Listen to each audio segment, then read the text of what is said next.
আমি যখন ইয়ামেন থেকে মক্কা নগরীতে আসি, আমি মনে মনে একটা চিন্তা করে রেখেছি, আমার মনের ভিতরে একটা কথা রয়েছে, একটা জপনা রয়েছে, নবী গো আমার ওই মনের কথাটা আপনি বলে দিতে হবে।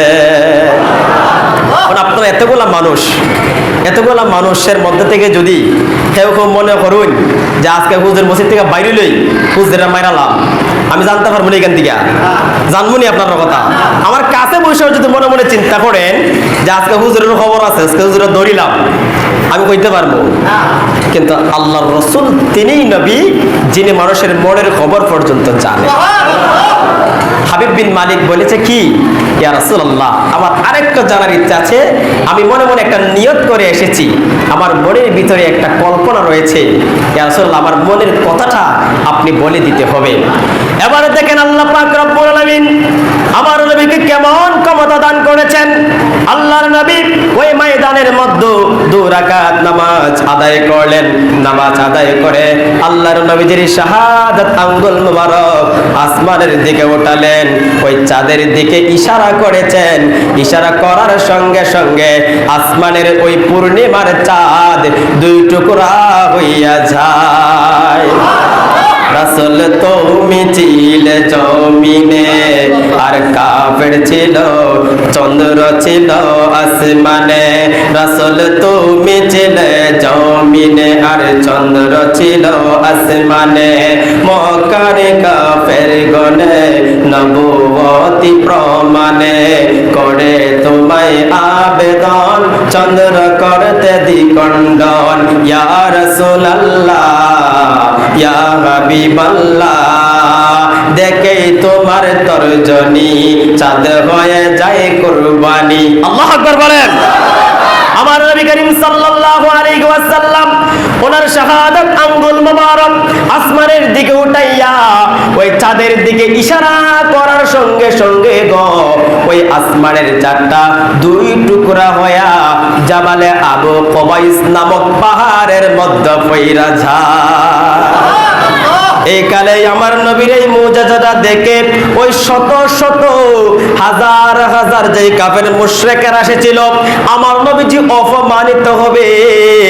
আমার নবী অপমানিত দেখার জন্য যারা এসেছিল, আল্লাহর নবীর এই মুজিজা দেখে অসংখ্য অগণিত কাফের মুশরিকেরা ওই সময় ওই ময়দানে কালেমা পড়ে মুসলমান হইয়া যায়।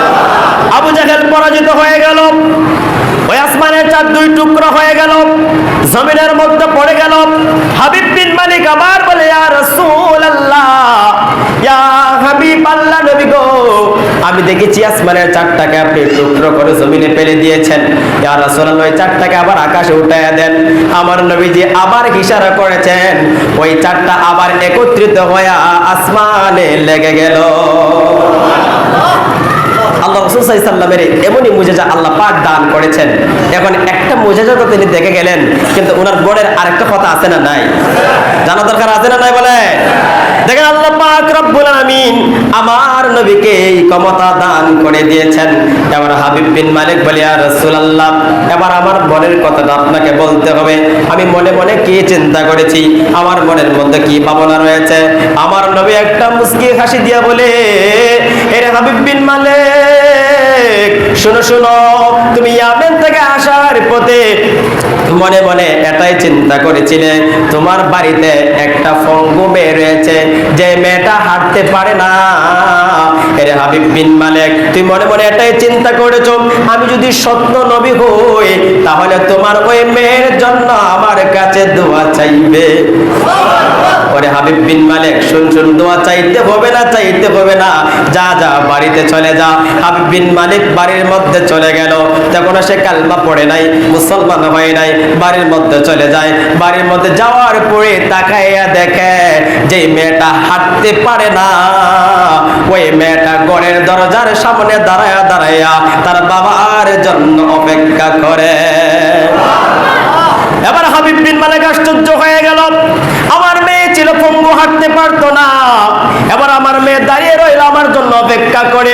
হাবিব বিন মালিক তার মেয়ের কাছে যাইয়া বলে, মারে মা, তোর ট্যাং কেমন করে ভালো হয়ে গেল, পা কেমন করে ভালো হয়ে গেল, এমন কে চিকিৎসা করেছে?